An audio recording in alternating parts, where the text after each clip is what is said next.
네, 우리 마지막 때 엔드타임 입문자 코스에 오신 여러분들 환영하고요. 저희가 이 강의를 4번에 걸쳐서 하려고 합니다. 그래서 오늘부터 매주 월요일 저녁에 7시부터 제가 한 45분에서 1시간 정도 강의를 하고 그 다음에 오픈 질의문답 시간을 가지려고 해요. 그래서 여러분들이 강의를 들으시면서 궁금한 질문들이나 아니면 더 설명이 필요한 부분들이나 이해가 안 가는 부분들 그런 부분들에 대해서 이렇게 노트를 하시고 이따 나중에 그 질의문답 시간에 자유롭게 질문해 주시면 좋겠습니다. 네, 우리 그 강의가 4개로 돼 있죠. 네, 그래서 우리 첫 번째 강의 오늘 저녁에는 왜 마지막 때에 대해서 우리가 성경적인 시각을 갖는 것이 중요한가 그거에 대해서 강의를 할 거고요. 그 다음에 다음 주에는 긍정적인 경향과 인물 그리고 사건들 마지막 때에 그 다음에 세 번째 강의는 부정적인 경향과 인물과 사건들 그 다음에 마지막 강의는 성경에 예언된 마지막 때의 세 개의 타임라인, 시간대. 요 강의가 굉장히 중요해요. 요 마지막 강의를 들으시면은 적어도 마지막 때의 전체 타임라인과 프레임이 이렇게 보일 수 있습니다. 그리고 그다음에 이제 부록들은 여러분들의 공부를 더 하고 싶으신 분들을 위해서 자료를 준비한 거니까 저희가 직접 강의는 하지 않지만 이 부록들을 특히 이 마지막 부록 F에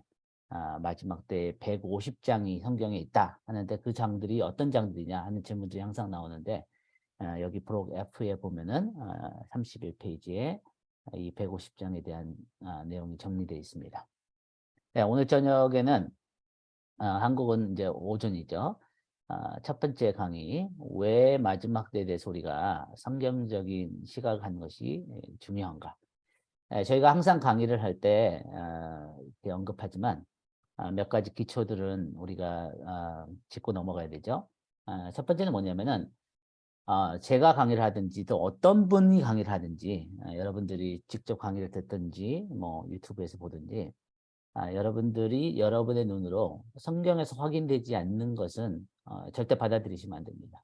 우리가 마지막 때를 공부하든지 다른 성경 공부를 하더라도 이게 진짜 성경에서 이렇게 얘기하는가. 그래서 성경에서 말씀하신 것이 가장 정확하고요.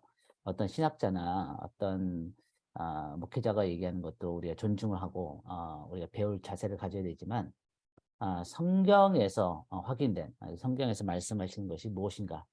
그것이 우리의 첫 번째 자세가 되었으면 좋겠습니다. 진짜 성경에서 그렇게 얘기하고 있는가 아니면 내가 어떤 자랐던 교회나 어떤 신앙 배경에서 배웠던 것이 그냥 우리가 받아들이지 않았나. 그래서 우리가 베레아 사람들처럼 이것이 진짜 성경에 있는가 하는 그런 질문들을 이따 질의문답 시간에도 자유롭게 하시면 좋습니다. 저는 질문 받는 거 굉장히 좋아하니까 저도 다 모르고 저도 배워가는 과정이고 제가 이제 이 마지막 때에 대해서 한 10년 넘게 강의를 했지만 아직도 배워가고 있습니다. 그래서 여러분들도 그런 배움의 자세 이렇게 항상 열린 마음으로 성경에서 어떻게 말씀하고 계신가.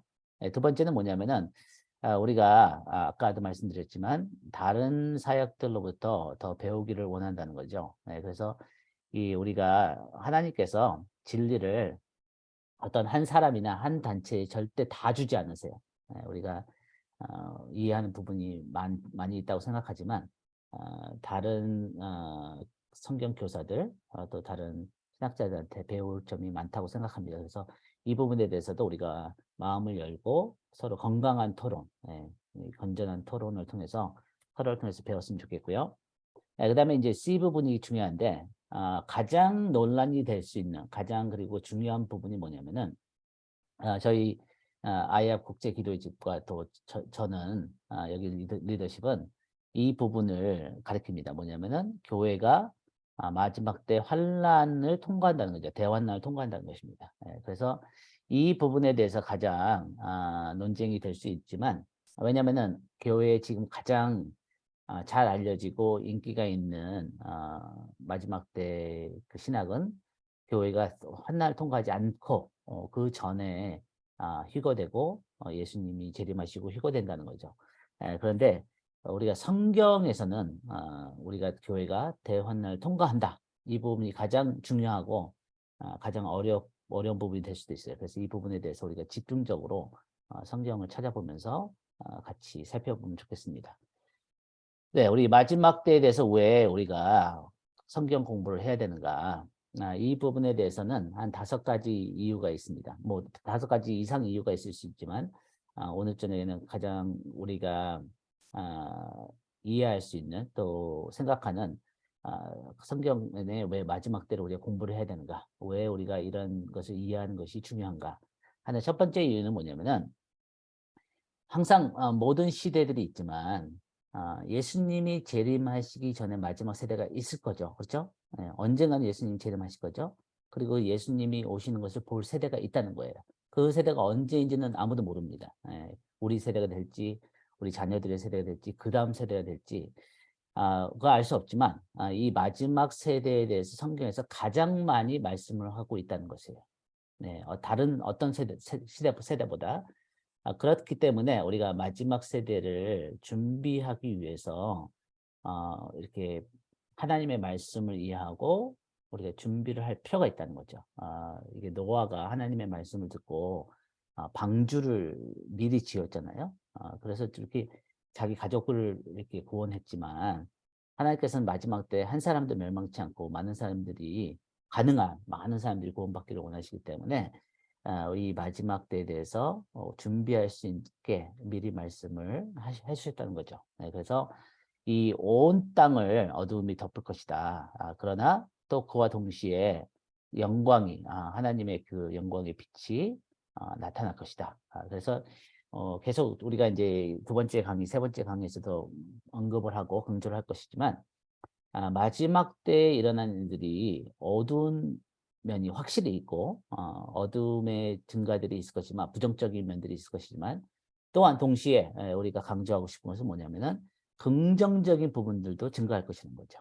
그래서 마지막 때 큰 부흥이 있을 것이고 대추수가 있을 것이고 하나님께서 역사상 가장 많은 사람들이 구원받는 그런 가장 최적한 환경을 만드실 거라는 거죠. 그래서 그것이 부정적인 면이 있고 긍정적인 면이 있지만 많은 경우에 우리가 마지막 때를 공부하면은 부정적인 부분에 대해서 너무 강조를 많이 하는 경우가 있거든요.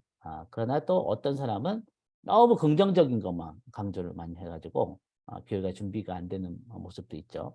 그러니까 성경에서 둘 다 얘기를 한다는 것입니다. 긍정적인 부분도 있고 부정적인 부분도 있고 그것이 충만한 가운데 갈 것이다. 가장 충만한 모습으로 갈 것이다. 부정적인 모습과 긍정적인 모습이.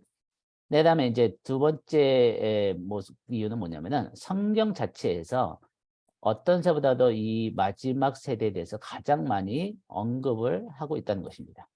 그래서 아까도 얘기했지만 150장이 넘는 장이 성경에서 이 마지막 세대에 대해서 예수님이 재림하시기 직전의 세대에 대해서 예언의 말씀을 하고 있다는 거죠. 그래서 우리가 예수님의 초림에 대해서 기록하고 했던 그 성경을 우리가 복음서라고 하죠. 그래서 마태복음, 마가복음, 누가복음, 요한복음 그것을 다 합치면은 89장이 됩니다. 마태복음 28장, 마가복음 16장, 누가복음 24장, 그다음 요한복음 21장 하면은 89장이 돼요. 그런데 거의 2배가 되는 150장이 예수님의 재림에 대해서 성경에서 증거하고 있다는 것이에요. 그렇다면은 성경에서 이렇게 많이 마지막 때에 대해서 말씀을 하고 있다는 것은 중요하기 때문에 그렇다는 거죠. 예수님의 초림도 매우 중요하지만 예수님의 재림은 어쩌면 더 중요할 수 있다는 거죠. 그래서 하나님의 말씀이 성경에서 이렇게 예수님의 그 재림의 시대, 마지막 때에 대해서 이렇게 많이 말씀을 하고 있다는 것은 우리가 알기를 원하셨기 때문에 기록을 하셨다는 거죠. 우리가 알기를 원하지 않으셨다면 그렇게 많은 장들을 기록하실 이유가 없죠. 하나님은 이 성경 말씀을 믿는 성도들의 유익을 위해서 기록하신 거죠.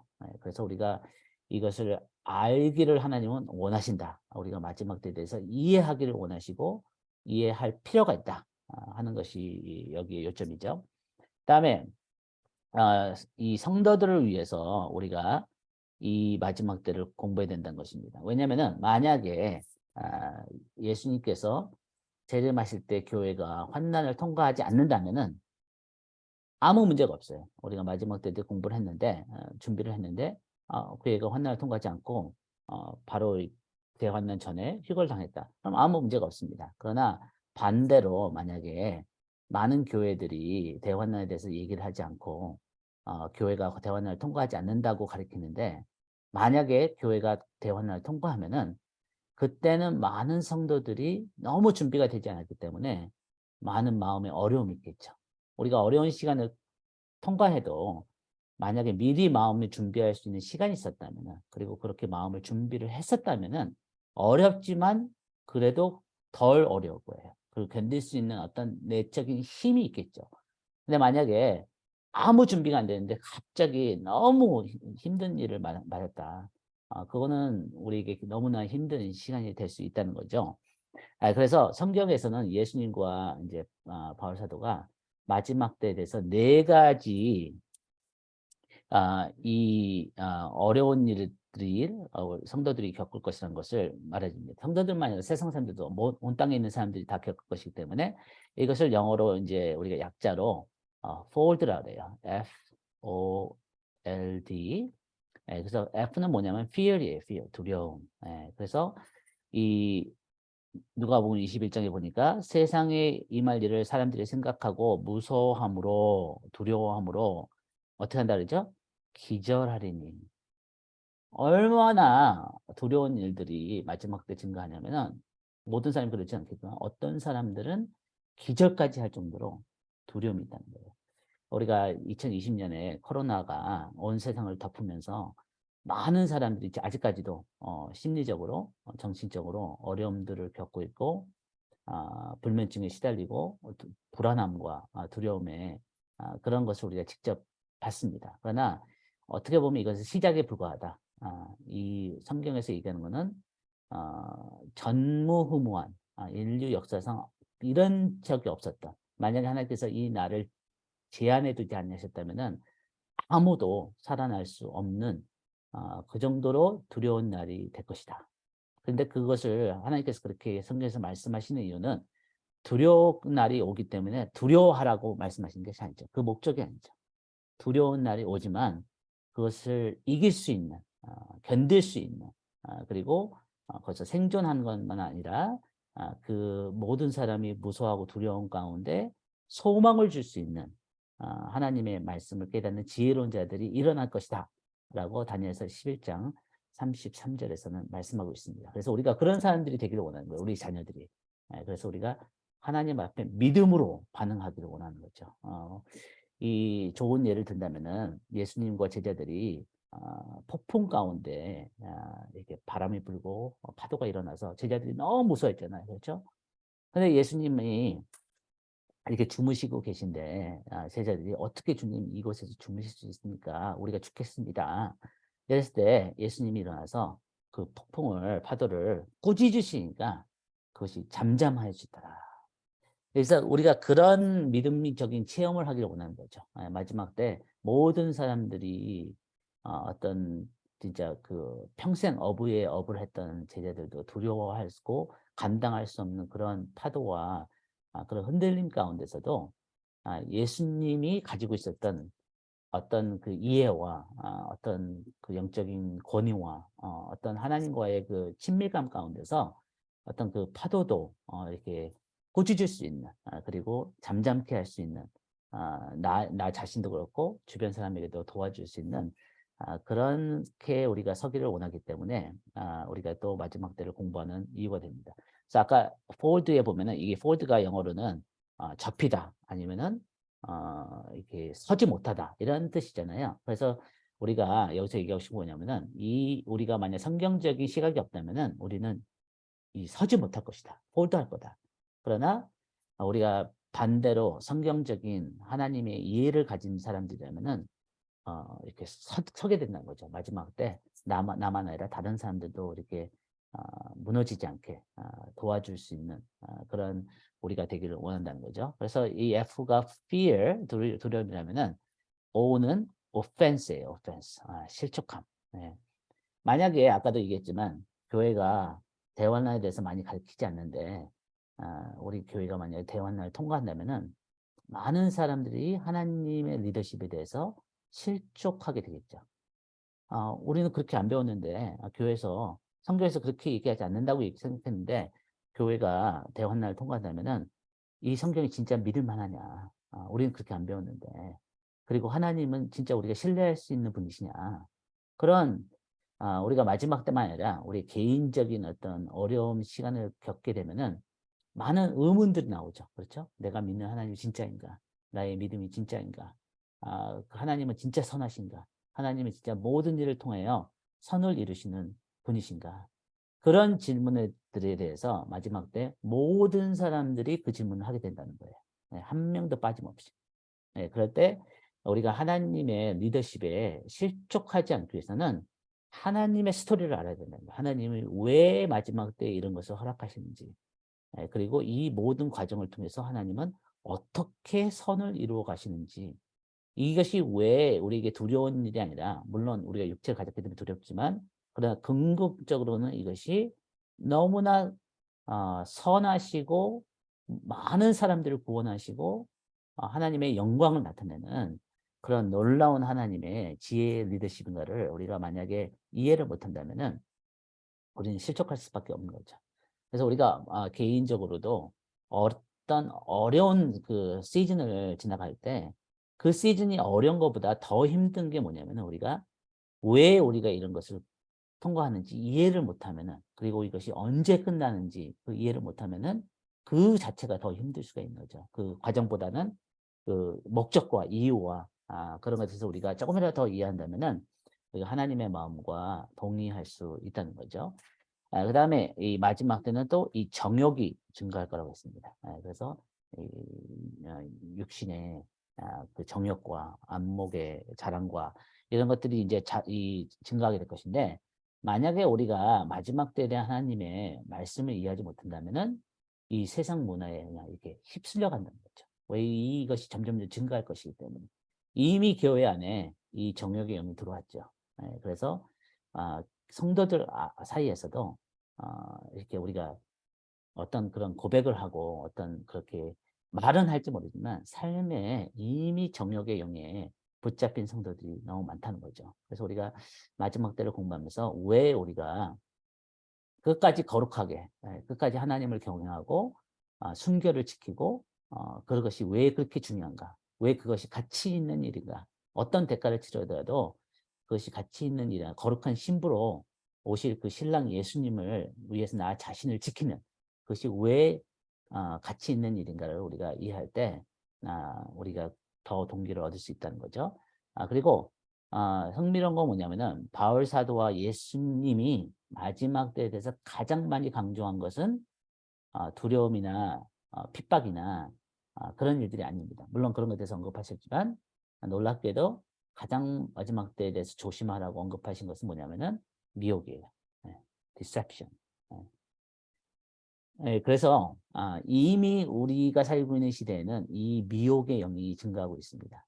우리 가짜 뉴스, 뭐 진짜가 무엇인지 이제 더 이상 우리가 너무나 이단들도 많고 그러기 때문에 이 교회 이름만 보고는 그 교회가 진짜 어떤 교회인지 잘 몰라요. 예수 장로교회 한데 보니까 신천지고 뭐 다른 구원파고 그럴 수가 있다는 거예요. 그래서 우리가 더 이상 진짜가 뭐가 진짜인지 뭐가 가짜인지를 참 분별하기 어려운 시대를 살아가고 있는데 마지막 때는 그것이 점점점 증가할 겁니다. 그래서 우리가 나중에 살펴보겠지만 이 진짜와 가짜를 분별할 수 있는 그 영적인 그 원리를 바울 사도가 우리에게 가르쳐 줍니다. 데살로니가후서 2장에 보면은. 그래서 이런 부분에 대해서 우리가 알기를 원하는 거죠. 그래서 성경이 마지막 때에 대해서 말씀하는 것을 우리가 알면은 아, 이것을 이해할 때 증가하는 어려움에 대해서 더욱 잘 대처할 수 있는 영적인 준비를 할 수 있다는 거죠. 결국에는 우리가 마지막 때를 준비할 때 예수님께서 가장 많이 언급하신 건 뭐죠? 깨어서 기도하라는 거예요. 깨어서 기도하라. 그럼 우리가 기도한다는 거라도 이해할 수 있어요. 그렇죠? 기도하는 것은 쉽게 얘기하면 예수님과의 연결을 돼 있으라는 거예요. 우리가 기도하는 것이 어떤 뭐 이렇게 막 소리를 지르고 막 열심히 기도하는 것도 좋지만 가장 여기서 마지막 때 말씀하는 기도하라는 것은 뭐냐면 주님과의 관계 가운데 가까이 있으라는 거예요. 우리가 어떤 마지막 때에 대해서 많은 공부를 하는 것도 중요하지만 정보보다 더 중요한 것이 뭐냐면은 주님과의 인격적인 관계죠. 주님과의 친밀함입니다. 네, 그래서 마지막 때는 성령께서 우리를 인도해 주셔야지 어떤 신학이나 어떤 정보나 진리가 중요하지 않다는 걸 얘기하는 것이 아니에요. 근데 정보가 우리를 지켜주지 못해요. 어떤 지식이 우리를 지켜주지 못해요. 우리를 지켜줄 수 있는 주님과의 나의 실질적인 관계, 살아있는 그 관계가 우리를 지켜줄 수 있다는 거죠. 그렇다면 기도는 이해할 수 있는데 그럼 깨어 있으라는 것은 무슨 뜻일까? 이제 영어로 보면 watch and pray예요. watch. 그 watch 한다는 뭐예요? 보라는 거죠. 이렇게 관찰하라는 거예요. 뭘 관찰하고 뭘 보라는 거죠? 마지막 때 성경이 말씀하는 징조들이 일어나는 것을 관찰하는 거예요. 그래서 내가 살고 있는 때가 얼마나 마지막 때에 가까워 있는지를 알라는 거죠. 깨어서 기도하라. 그러니까 이 와차라는 거예요. 그럼 뭘 와차는 거냐면은 우리가 뭐 뉴스를 많이 보고 막 그런 걸 얘기하는 것이 아니라 성경에서 말씀하시는 시대를 분별할 수 있는 눈이 있어야 된다는 거예요. 그걸 말씀하죠. 그래서 우리가 마지막 때 말씀을 공부하는 이유가 성경적인 시각을 갖기를 원하는 거죠. 성경적인 하나님의 시각으로 우리가 살고 있는 시대를 분별할 수 있는 눈을 갖기를 원한다는 거죠. 그래서 예수님은 마지막 때의 사람들의 믿음을 네 가지 부분을 언급하셨는데 이제 복습하는 거죠. 두려움과 실족함과 정욕과 그 미혹이 그래서 포드로 우리가 이것을 암기할 수 있습니다. 그래서 이제 두려워할 것이다. 여기 누가복음 21장에 그리고 이 방탕함 이것이 정욕이라는 거죠. 방탕함과 술 취함과 생활의 염려로 근심과 두려움으로 마음이 어떻게 된다고요? 둔하여지고 아까 깨어있으라 이 말씀하고 반대되는 거죠. 우리의 영이 너무 편한 거, 너무 즐거운 거, 내 육체가 좋아하는 것을 너무 추구하면요. 여러분의 영이 둔해집니다. 네, 그거는 사실이에요. 근데 그런 것을 우리 감사함으로 다 취할 수 있어요. 그런데 우리의 영이 깨어있고 주님 앞에 더 예민하기 위해서는 바울 사도가 얘기한 것처럼 우리의 육체를 쳐서 복종케 해서 영적인 쪽으로 이게 주님하고의 더 가까이 하는 그런 영적 연습을 해야 되는 거, 훈련을 해야 되는 거예요. 그래서 기도와 말씀과 금식과 어떤 그 주님한테 순종하는 그래서 이 우리의 영이 둔해졌냐 안 둔해졌냐를 알 수 있는 방법이 있어요. 한 가지 뭐냐면은 주님이 말씀하신 걸 듣냐는 거죠. 그리고 그 말씀한 것을 말씀하실 때 즉각적인 순종이 있냐 아니면 주저하냐 계산하느냐 그걸 보면은 내 영이 얼마나 지금 예민한지 아니면 둔하에 있는지를 하나의 측정할 수 있는 한 가지 방법입니다. 또 한 가지 방법은 내가 주님과의 관계에서 내 영이 살아있냐는 거죠. 내 영이 주님과의 관계에서 얻는 어떤 다른 것에 줄 수 없는 그런 영적인 기쁨, 즐거움, 어떤 만족, 어떤 그 감사 이런 것이 내 안에 충만하냐 아니냐 그것을 보면은 하나님과 나는 알 수 있다는 거죠. 다른 사람들도 대충 알 수 있어요. 정확하게 알 수는 없지만 그래서 이렇게 우리 안에 진짜 성령의 충만함이 있냐 아니냐 그런 걸 보면서 우리가 깨어있냐 깨어있냐를 대충 이렇게 측정할 수 있다는 거죠. 그다음에 그때 많은 사람들이 실족하게 될 것이다. 많은 사람들이 하나님이 선하시다면은 하나님이 사랑이시다면은 왜 이런 일들을 허락하실까? 왜 이렇게 어려운 많은 사람들이 죽어가고 많은 사람들이 두려움과 많은 사람들이 실족함과 많은 사람들이 미혹함 가운데 있는 것을 허락하실까? 그거에 대해서 마음이 많이 어렵고 실족하게 된다는 거죠. 그리고 거천제가 많이 일어나 많은 사람을 미혹하게 될 것이다. 그래서 이 미혹의 영이 증가할 것이기 때문에 우리가 진리를 무장하게 하기 위해서 이 마지막 때를 공부한다는 것입니다. 마지막 때에 일어날 배교는 것은 뭐냐면 그 많은 사람이 믿음을 떠나는 걸 얘기한 거죠. 이 배교는 역사상 가장 비극적이고 가장 심각한 사건 중에 하나가 될 것이다. 네.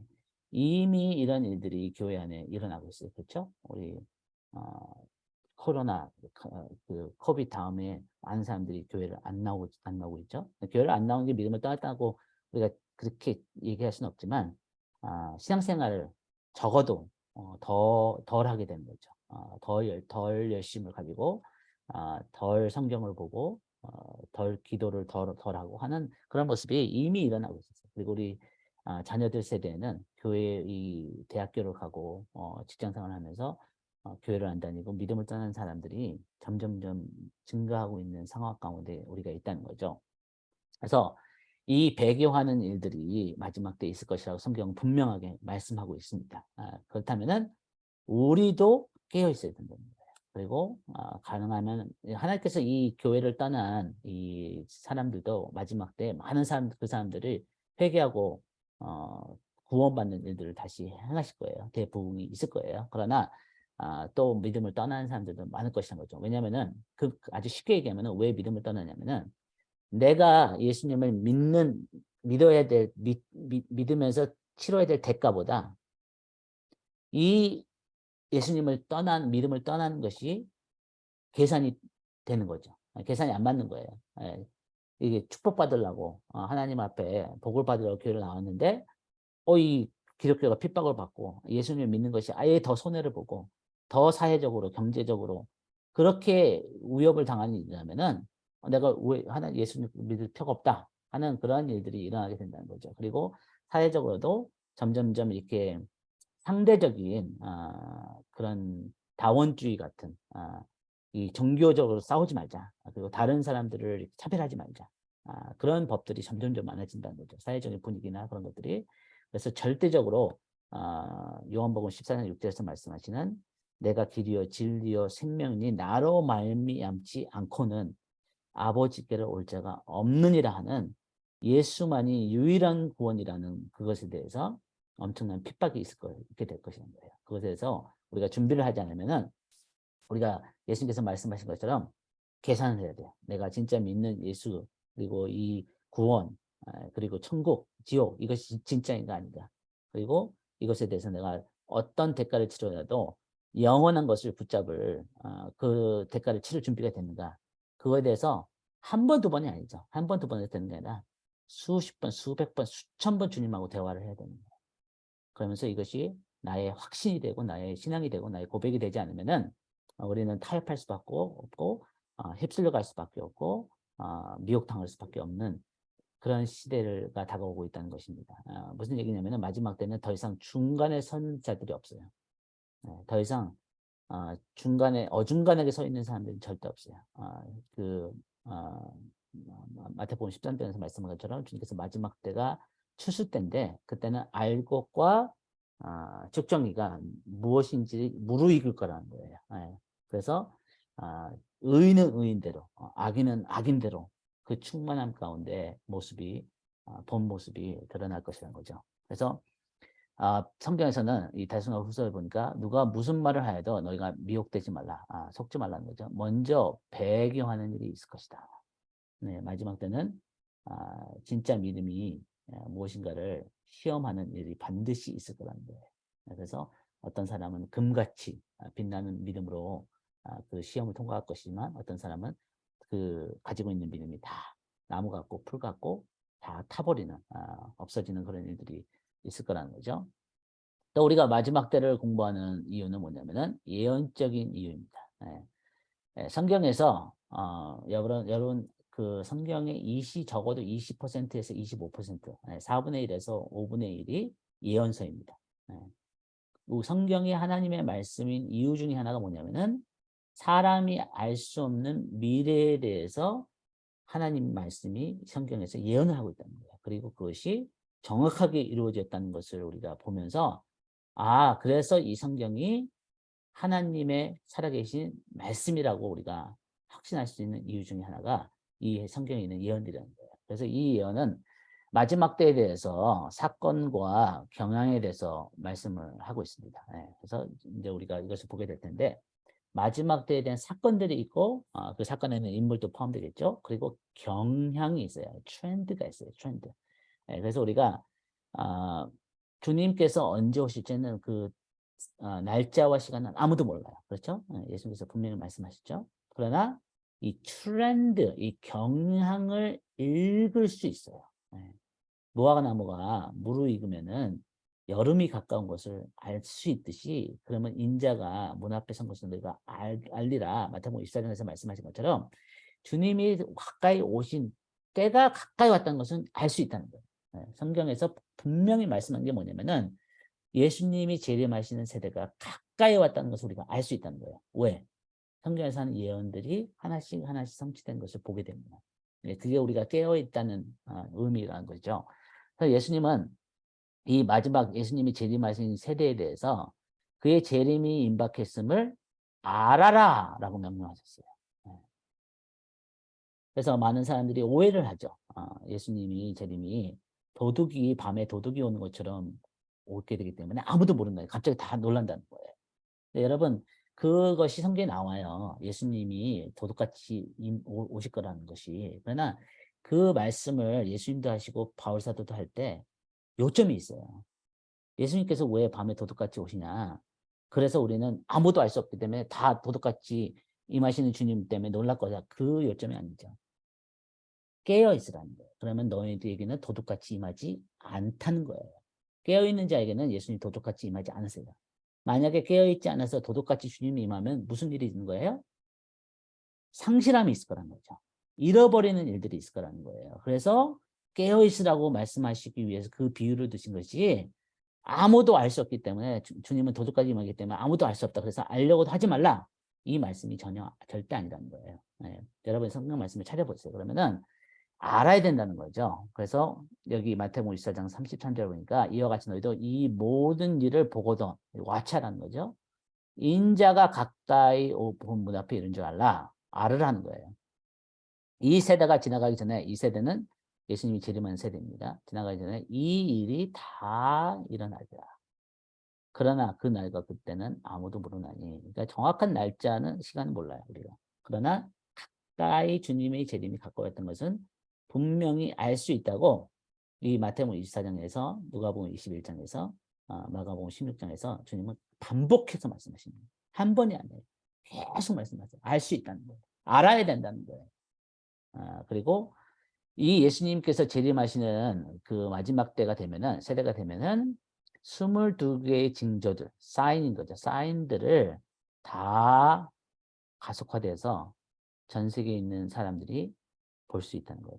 보고자 하는 사람들을 볼 수 있다는 거예요. 이것이, 그래서 이 여러분들 우리가 마지막 때에 대해서 많은 예언들이 있었고 이단들이 있었고 틀린 것이 있잖아요. 그래서 맨날 며칠 날 주님께서 오시니까 다 팔고 어느 산에 모여서 흰 옷 입고 기다리자 하는 사람들이 역사 가운데 많았어요. 한국에서도 그렇고 미국에서도 그렇고 유럽에서도 그렇고 다 틀렸어요. 왜 그 사람들이 다 틀렸냐면은 이 일은 지구상에 있는 모든 사람들에게 임할 일이기 때문에 소수의 사람들에게만 주님께서 꿈이나 환상을 말씀해 준 것이 절대 아니에요. 왜냐하면 이거는 인류 역사상 가장 클라이맥스하고 가장 중요하고 이 수많은 영혼들의 영원한 데스티니가 걸린 이 사건인데, 왜냐하면 주님이 재림하시면 더 이상 회개할 수가 없잖아요. 이 인류 역사상 가장 중요한 사건을 소수의 사람들에게만 말씀하셨다 아니라는 거예요. 주님께서는 마태복음 1사장에서 계속 말씀하신 게 뭐냐면은 이 지구상에 임할 일이기 때문에 어떤 사람도 피할 수 없는 일이기 때문에 모든 사람들이 알 수 있는 징조로 알려주신다는 거예요. 왜냐하면 주님은 자비로우시고 한 사람도 멸망하는 걸 원치 않으시기 때문에 우리가 알 수 있는 방법으로 이 징조들을, 사인을 계속해서 보내주는 거예요. 네, 그래서 우리가 이 사인이 무엇인지를 알아야 되는 거예요. 성경에서 말씀하시는 마지막 때가 가까이 왔다는 그 징조들이 무엇인지, 그 성경적인 징조들을 우리가 알아야 된다는 거죠. 그리고 지혜로운 자들이, 마지막 때 주님께서 지혜로운 자들을 세우실 것이다. 그래서 아까 말씀드렸던 다니엘서 11장 33절을 보면은 백성 중에 지혜로운 자들이 많은 사람을 가르칠 것이니, 여기서 여러분이 한번 주목해 보세요. 뭘 주목하냐면 많은 사람. 물론 많은 사람들이 배교하는 일들도 있을 거예요. 그렇죠? 짐승의 표를 받고 그 짐승을 경배하고 악한 자들이 되고 그런 일들이 있을 거예요. 그러나 또 성경에서 뭐라 하냐면 많은 사람들이 이 지혜로운 가르침을 받을 거라는 거예요. 이 정확한 숫자는 몰라요.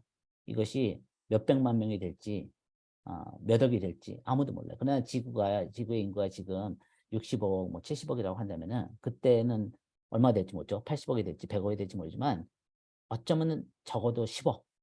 아무도 정확한 숫자 알 수 없지만 10분의 1. 만약 100억이라고 하면은 10억 정도에 되는 사람을 하나님께서 구원하실 계획이 있다는 거예요. 그러니까 인류 역사상 가장 많은 사람들이 구원받을 수 있는 이 여건을 하나님께서 만들어 가신다는 거죠. 그래서 사람이 그래요. 저도 그렇고 여러분도 그렇고 편하고 아무 일이 없으면은 하나님을 찾지 않아요. 인간의 본능이 그래요. 근데 어려운 일을 당하고 그런 일들을 당하면은 이제 영원한 것에 대해 질문을 하죠. 그리고 이 삶의 의미와 데스티니에 대해서 그런 근본적인 질문을 하게 돼요. 그래서 그런 환경을 조성하신 거예요. 그래서 가능한 많은 사람들이 이 구원을 받을 수 있는 그런 조건을 만드시기 위해서도 하나님께서 마지막 때 적그리스도가 일어나고 그런 핍박이 일어나는 것을 허락하신다는 거예요. 그래서 그다음에 이제 예레미야서에 보니까 이 마지막 때가 되면은 하나님의 진노가 하나님의 심판이 왜냐하면 악한 것들이 모두 드러날 것이기 때문에 하나님의 공의의 심판이 동시에 드러나는 거죠. 내 마음에 뜻한 바를 행하기 이르까지 그치지 아니하니 너희가 끝날에 마지막 때 그것을 뭐라 그러죠? 완전히 깨달으리라. 뭐 우리가 100% 깨닫는다고 말씀하신다고 그 생각하지는 않고 많은 것들을 우리가 이해하게 될 거예요. 하나님께서 이 거의 6천 년이라 되는 이 구원의 역사 가운데 이 시간을 위해서 달려온 거예요. 이 가장 많은 사람들을 구원하시기 위한 그런 하나님의 구원의 경륜의 스토리의 클라이맥스를 우리가 마지막 엔딩을 보는 거죠. 그렇다면 만약에 아, 우리가 알 수 없지만 우리 세대가 될지 우리 자녀 세대가 될지 그 다음 세대가 될지 모르지만 그러나 한 가지는 확실해요. 주님의 재림이 가까이 온 세대를 우리가 살고 있다는 거예요. 그렇다면은 모든 선지자들과 모든 믿음의 선진들이 보기를 원했던 이 인류 역사의 클라이맥스 시간이 가까운 시대를 우리가 살고 있다는 거예요.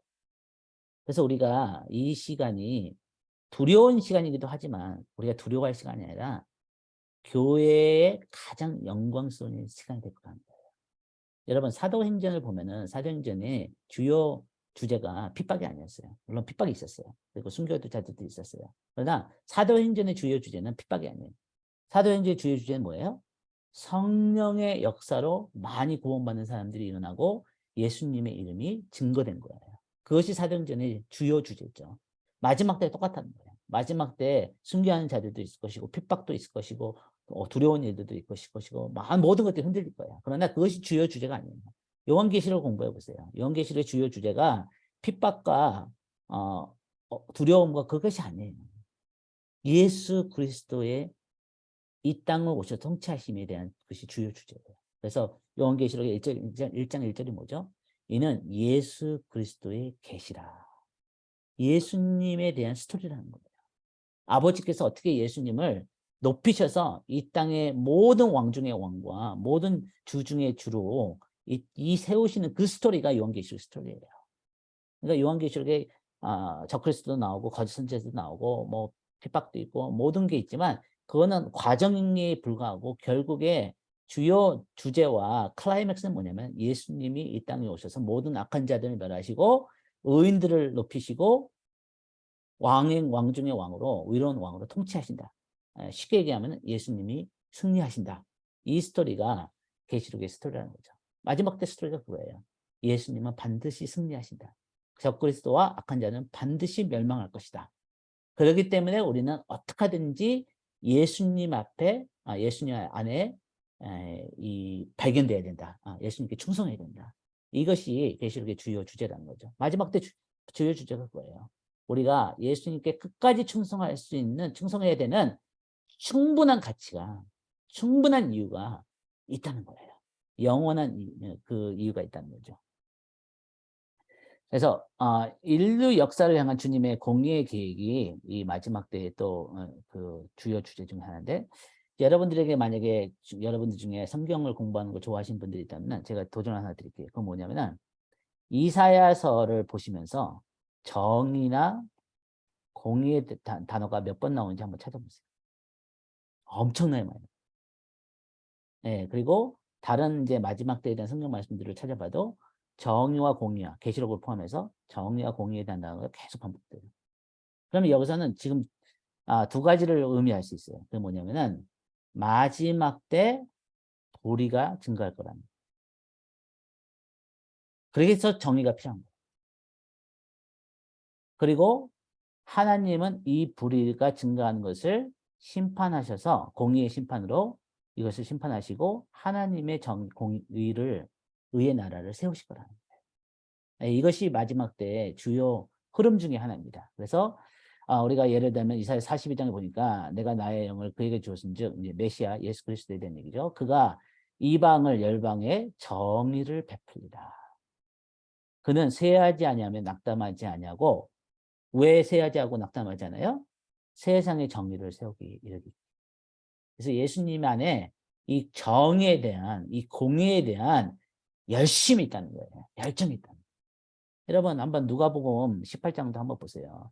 누가복음 18장에 보면은 1절부터 8절까지 보면은 예수님께서 제자들에게 항상 기도하고 낙심하지 아니할 것을 비유로 말씀하시면서 무슨 비유를 하시죠?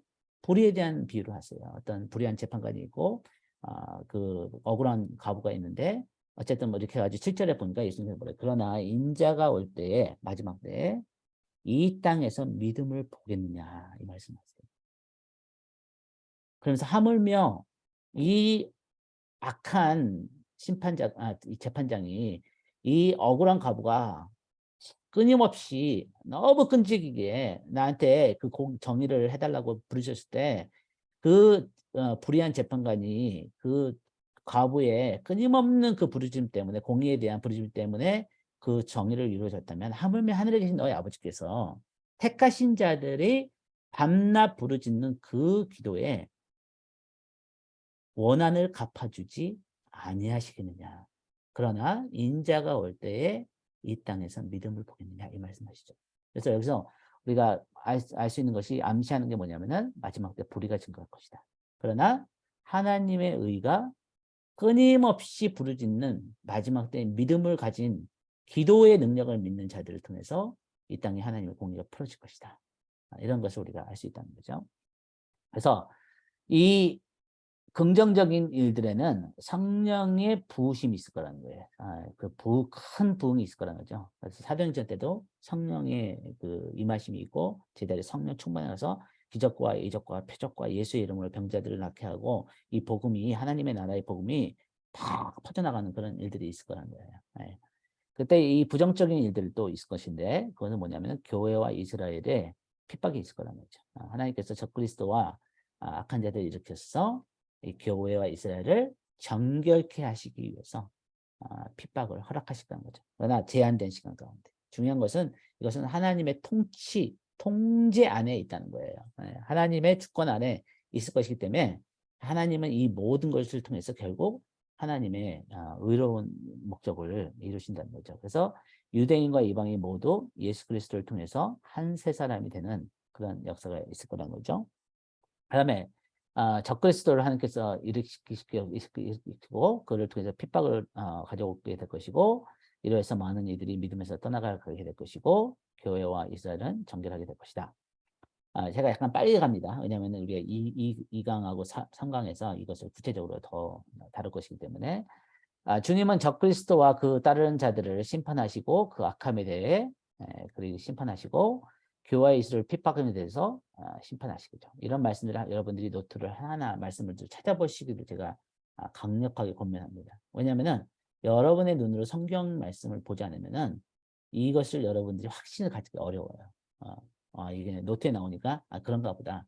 너무 쉽게 넘어갈 수가 있다는 거죠. 근데 여러분이 만약 말씀을 찾아보시면서 하나하나 비교해 보면은 이 말씀이 서로 연결돼서 말씀이 말씀을 설명해주고 말씀이 말씀을 확증해주고 하는 것일 때 우리가 우리의 믿음의 확신이 더 깊어질 수 있다는 거죠.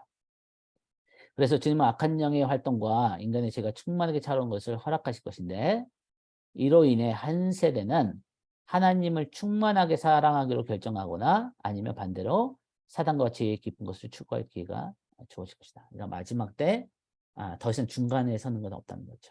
하나님을 향해서 정결하게 되든가 아니면은 악한 자에 서게 될 것이다는 거죠. 그래서 마태복음 24장에 보니까 그때 사람들이 너희를 죽이리니 너희가 내 이름 때문에 모든 민족에게 미움을 받으리라. 그때 많은 사람들이 실족하게 돼요. 거짓 선자가 아니라 많은 사람 미혹하겠으며 이 천국 복음이 이 와중에 천국 복음이 모든 민족에게 증거된다는 거예요. 네, 이 핍박 가운데 이 복음의 증거가 온 세상에 전파된다는 거예요. 네. 그래서 이때 큰 환난 아니면 대환난이 있겠습니다. 그날을 감하지 않으면은 모든 육체가 구원을 얻지 못할 것이나.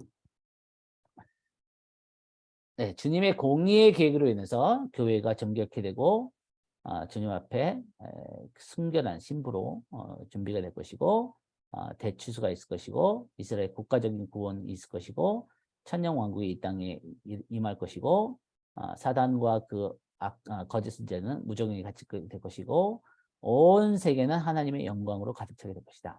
그러니까 여기서 여러분이 얻어야 되는 요점은 뭐냐면은 하박국 2장 14절을 향해서 간다는 거 이해하시면 돼요. 하박국 2장 14절이 뭐죠? 물이 바다를 덮은 같이 여호와를 아는 지식이 온 땅을 덮으리라. 그것이 이루어지기 위해서는 이런 일들이 일어나야 되는 거예요. 네. 이 과정이 있어요. 반드시 과정이 있어요. 여러분, 하나님은 어떤 요술방망이로 팡 해가지고 갑자기 이 땅을 여호와를 아는 지식으로 덮지 않으세요. 물론 성령의 초자연적인 부분이 있어요. 그러나 과정이 있어요. 과정. 이 온 땅이 여호와를 아는 지식으로 덮이기 위해서는 그만큼 열정적인 교회가 일어나야 되는 거예요. 메신저들이 일어나고 증인들이 일어나고 그런데 교회가 핍박을 받고 그러면은 진짜가 되거든요. 교회는 핍박을 통해서 약해진 것보다는 더 강해져요.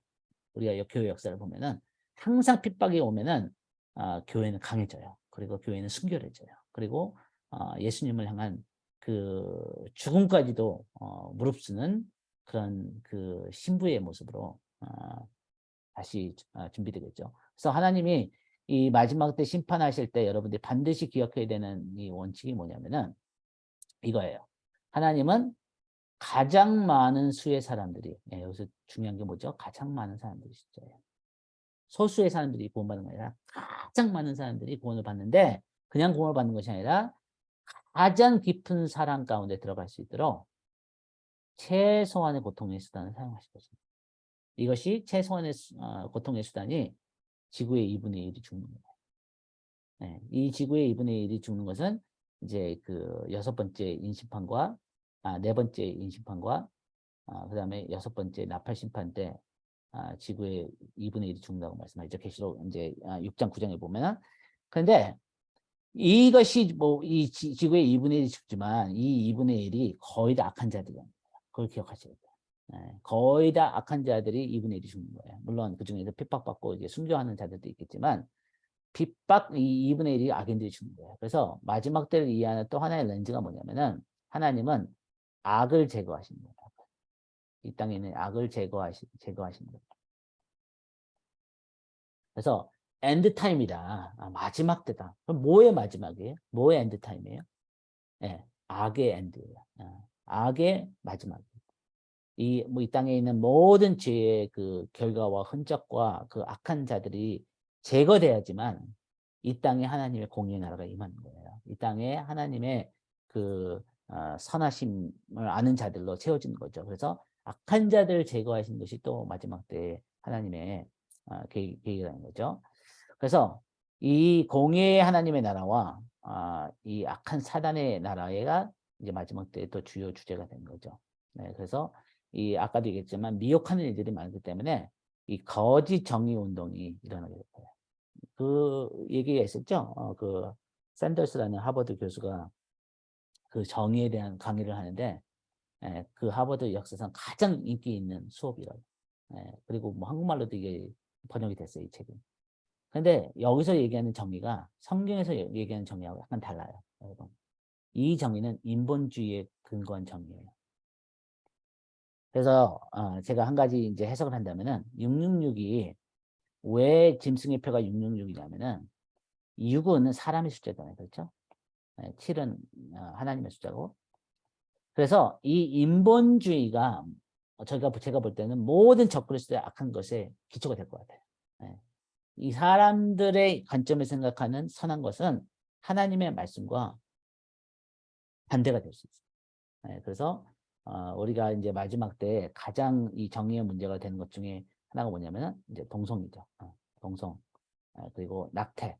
막 이런 것들에 대해서 그리고 이제 뭐 종교 통합 뭐 이런 것이 되겠죠. 그래서 이 다 좋은 게 좋은 거다. 그다음에 사람들이 이제 더 이상 싸우지 않고 더 이상 차별하지 말고 다 존중하고 다 있는 대로 다 받아들이고 관용의 종교가 일어나는 거죠. 관용의 종교. 그런데 성경은 그렇게 얘기하지 않아요. 성경은 선과 악을 나누는 기준이 있죠. 그것이 인간적인 생각이나 인간적인 가치가 아니라 하나님의 말씀입니다. 하나님의 말씀만이 선과 악을 구분할 수 있는 유일한 기준이에요.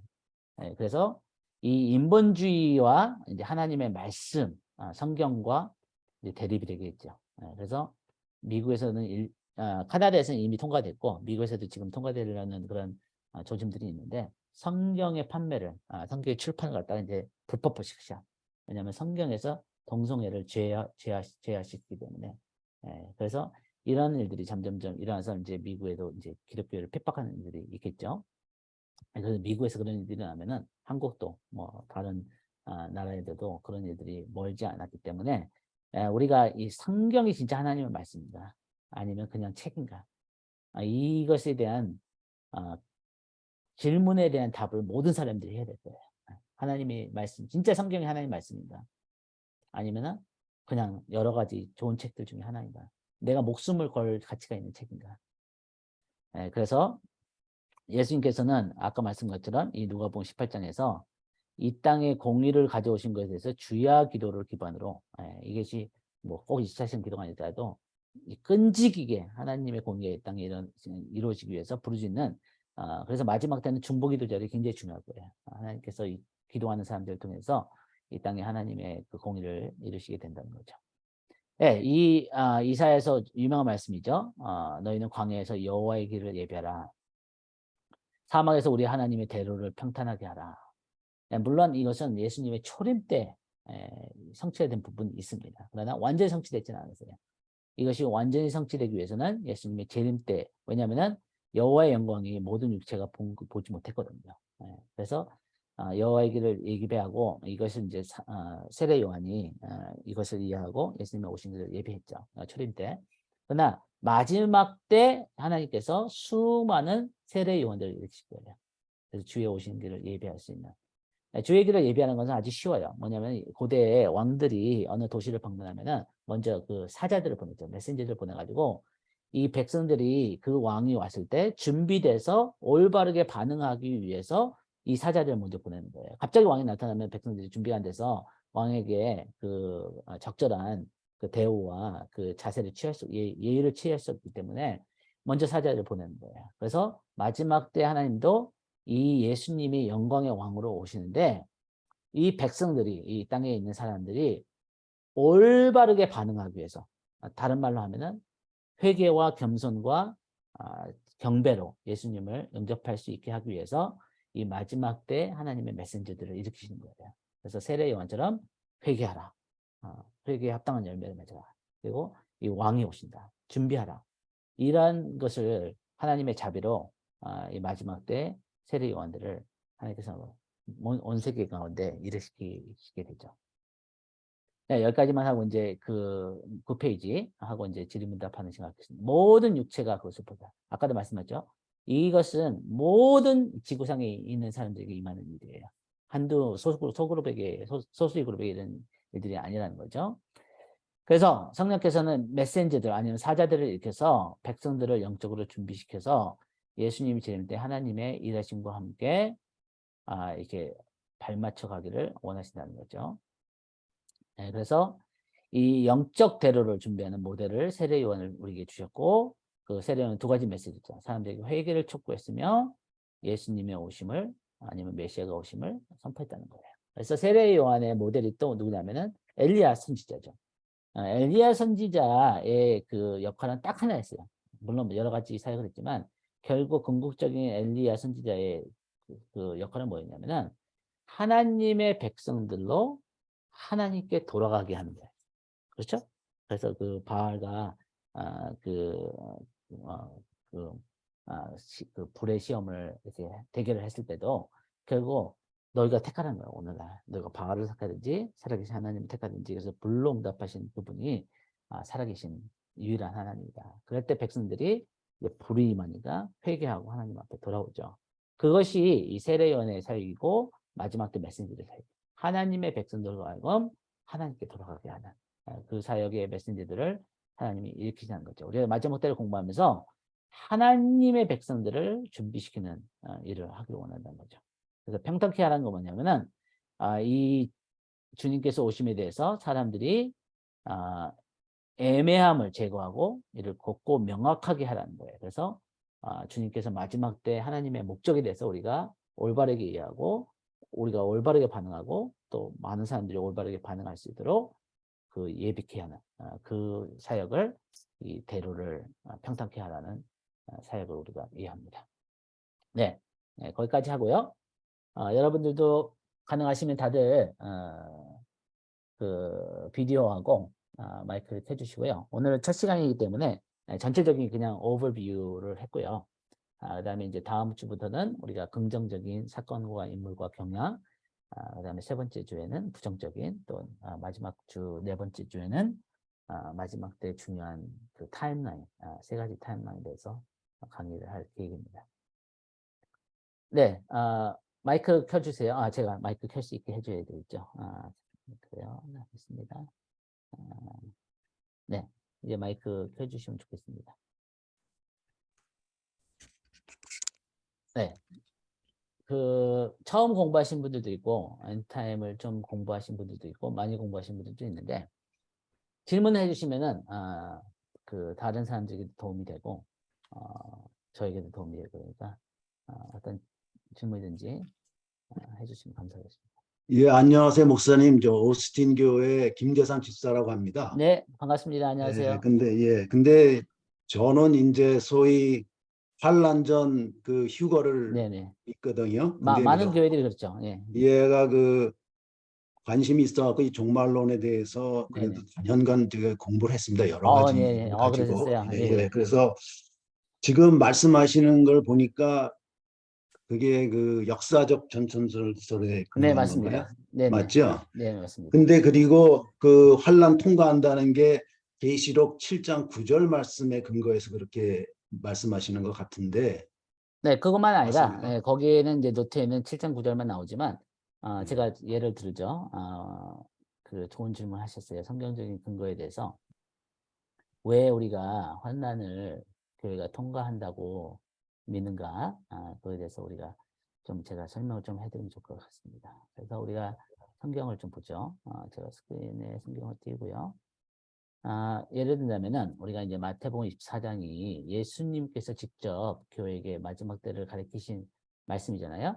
그래서 여기 예. 보면은 3절에 보니까 제자들이 예수님에게 묻기에 어느 때에 이런 일이 있겠사하며 또 주의 임하심과 세상 끝에는 무슨 징조가 있사오리까. 그래서 여기 보면은 예수님에게 제자들이 마지막 때 주님이 재림할 때와 마지막 때를 알 수 있는 징조가 무엇입니까? 징조가 있다는 거죠. 그래서 그거에 대한 답을 예수님께서 이제 4절부터 25장 끝까지 이제 이게 말씀하시는데 우리가 이제 29절을 보면은 이런 말씀이 나오죠. 그날 환난 후에 즉시 해가 어두워지며 별들이 하늘에 떨어지고 그때에 이 30절에 보니까 인자의 징조가 하늘에서 보이겠고 그러니까 여기서 보면은 환난이 있고 그 후에 인자의 징조가 하늘에서 보인다는 거죠. 그러니까 인자가 구름을 타고 큰 능력과 영광으로 오는 것을 보게 될 것이다. 네, 이 말씀을 보더라도 그리고 이제 우리가 그 계시록을 보면은 이제 우리가 먼저 고린도전서 15장을 먼저 보죠. 15장을 보면은 바울 사도가 예수님의 재림과 휴거에 대해서 말씀하시면서 뭐라고 하냐면은 나팔 소리가 이게 보니까 마지막 나팔이 불 때 마지막 나팔이 분다 그랬죠. 51절에 순식간에 호련이 다 변하리니 휴거라는 거죠. 나팔 소리가 나면 죽은 자들이 썩지 않을 것이라 다시 살아나고 우리를 변해라. 이거 부활의 몸을 입는다는 거예요. 이것이 이제 고린도전서 15장 51절 52절인데 그러면 계시록에 가면은 이 마지막 나팔이 어떤 나팔이냐면은 그 7번째 나팔이죠. 왜냐하면 이제 7가지 인심판이 있고 7가지 나팔 심판이 있으니까. 근데 이 나팔이 불 때, 마지막 나팔이 불 때 보니까 7째 천사가 계시록 11장입니다. 천사가 7째 천사가 마지막 나팔이죠. 나팔을 불매 하늘에서 큰 음성들이 나서 이르되 세상 나라가 우리 주와 그의 그리스도의 나라가 되어 그가 세세토록 왕노로 타시리라. 그러니까 여기가 이 계시록에 나온 예수님의 재림에 대한 유일한 구절이에요. 그러면은 이 계시록을 공부하신 분은 알지만 이 11장은 6장, 7장, 8장, 9장, 10장 전이죠. 그런데 이 6장에 보면 대환란이 시작되죠. 6장에 보니까 이때부터 이제 그 흰말과 붉은 말과 이런 말들이 나가면서 이제 그 사람들이 죽게 되죠. 그래서 이 땅의 4분의 1이 권세를 이게 이제 대환란을 통과하는 거죠. 그다음에 이제 7장에 가니까 이제 인심판 다음에 7장에 가니까 아까 얘기했던 우리 7장 9절에 2일 후에 그러니까 이 대환란이 시작한 후에 내가 보니 각 나라 족속과 백성과 방언에서 아무도 쓸 수 없는 큰 소리가 와서 손에 갖고 이 사람들이 누구냐라고 이제 질문하죠. 그래서 이 장로 중 하나가 내게 응답해서 이르되 이 흰옷 자들이 누구며 어디서 왔느냐? 내가 말하되 주여 내 주여 당신이 아나이다 하니까 장로가 대답하되 이는 큰 환난에서 대환난에서 나오는 자들인데 어린 양의 피에 그 옷을 씻어 희게 하느니라. 그러니까 성도들이 대환난을 통과하고 나서 이 주님 앞에 예배드리는 모습이 이 계시록 7장 말씀이라는 거죠. 근데 그게 이제 다른 분들은 이제 환란전 휴거에서는 그 7장 9절에 나오는 그 사람들이 네, 그 교회는 그 환란전의 휴거가 되고 네네, 그 목사님이 말씀하신 가령 예를 들어서 데살로니가 전서 4장에 나오는 네네, 그런 그 랩처에 대한 내용이 있지 않습니까? 네네네. 그거를 그 목사님이 지지하시는 그 입장에서는 언제 일어난다고 말씀하시는 건가요? 네, 휴거가? 교회 휴거. 휴거가, 교회 휴거. 교회 휴거는 예수님의 재림 때 일어나죠. 그러니까 우리가 얘기하는 대환난 후에 7번째 나팔이 불 때 예수님이 재림하시면서 동시에 성도들이 휴거를 당하는 거죠. 예수님이 재림하셔야지만 성도가 휴거를 당합니다. 저는 그렇게 그 세대주의적 전천전설을 공부하면서 네네. 그 부활이라는 거는 몸의 부활은 반드시 휴거를 통해서 일어나거든요. 그렇죠. 근데 맞습니다. 이제 그 예수님이 부활의 첫 열매이기 때문에 이제 처음에 부활하셨고, 근데 네네. 마태복음 이제 그게 27장인가요? 거기 26장을 보면은 네. 그때도 이제 일부 또 구약 성도가 부활을 하거든요. 그렇죠. 거기 네. 보면은 그 뭐 거룩한 성에 들어가서 보였다 음, 이런 말 나오면서 음, 부활을 하고, 네네. 그다음에 이제 보통 알곡 부활이라는 게 교회의 휴거가 이제 환란 전에 있고 보통 말하는 게 이렇게 하고, 그다음에 환란을 통과한 유대인들과 또 이방인들 환란 전 성도 뭐 이런 사람들이 이제 그 7년 대환란이 끝난 다음에 또 휴거가 된다 이런 식으로 이제 얘기를 하는데, 네네. 그래서 저는 이제 입장에서 뭐냐면은 마태복음 24장이나 누가복음 21장이나 마가복음 13장 그 네네. 이제 거의 비슷한 내용들이 나오는데, 그, 그 마태복음 24장 말씀하시기 전에 23장에 보면 네. 예수님이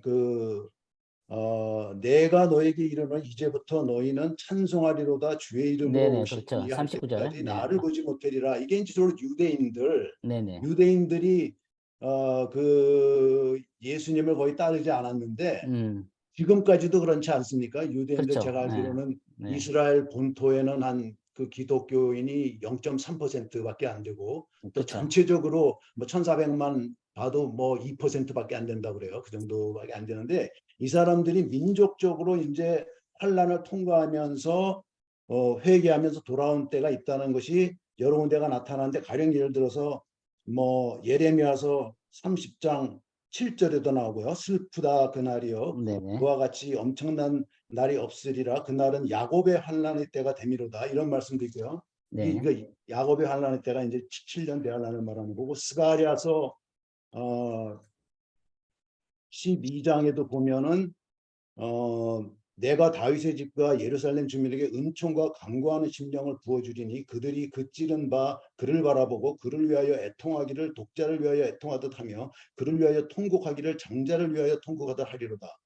그러면서 뭐 12절에 보면은 온 땅 각 족속이 따로 애통하되 다윗의 족속이 따로 하고 그들이 아내들이 따로 하여 나단의 족속이 따로 하고 이러면서 이제 전 민족적으로 지금까지도 이스라엘 민족이 주님을 믿지 않지만 대부분 그때는 네. 민족적으로 돌아오는 날이 있다는 거. 그다음에 그렇죠. 또 네. 로마서도 보면 로마서 9장, 네, 10장, 지사님. 11장에 네, 보면은 네, 지사님, 잠깐만요. 네. 예, 지금 그렇게 계속 말씀해 주셔서 감사하고 이렇게 공부를 열심히 하신 게, 보이는데, 이제 다른 분들도 여기 이제 예, 알겠습니다. 초보자들도 있고, 또 이제 다른 다른 분들 질문들로 말씀드립니다. 하셔야 되니까, 죄송합니다. 예. 요점을 말씀해 주세요. 그래서 질문이 그 지사님이, 그러니까 저는 네, 그러니까 네, 그게 그 목사님은 이제 역사적 전천전설로 보는 거고 저는 네, 네. 이제 나름대로 여러분들도 이제 그런 것도 있다는 것도 다 그렇죠. 네, 알거든요. 맞습니다. 그래서 네, 네, 이것 그런 견해가 하나 있고 그다음에 교회가 뭐 환란 전에 쉬고된다 이런 거 세대주의적 네, 전천전설 네, 이런 견해도 네. 있다 맞습니다. 이런 게 예, 예, 아니겠습니까? 어느 게 예. 꼭 맞다고 말할 수는 없는 거 아닙니까?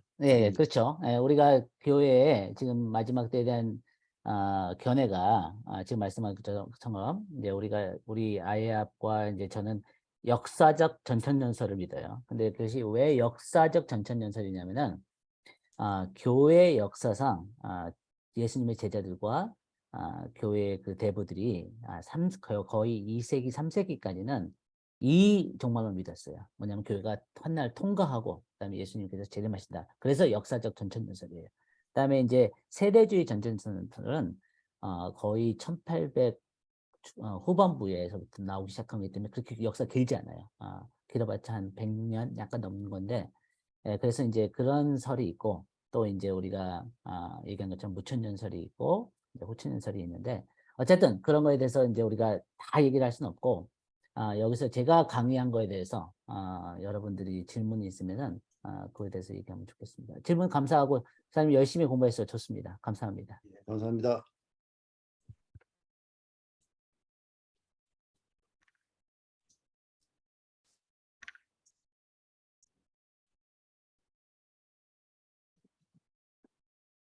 네, 다른 분들도 마이크 켜시고 이렇게 나눠주세요. 질문을 하면 배웁니다. 여러분들이 그냥 모르는 거 이해 안 가는 거 그런 부분에 대해서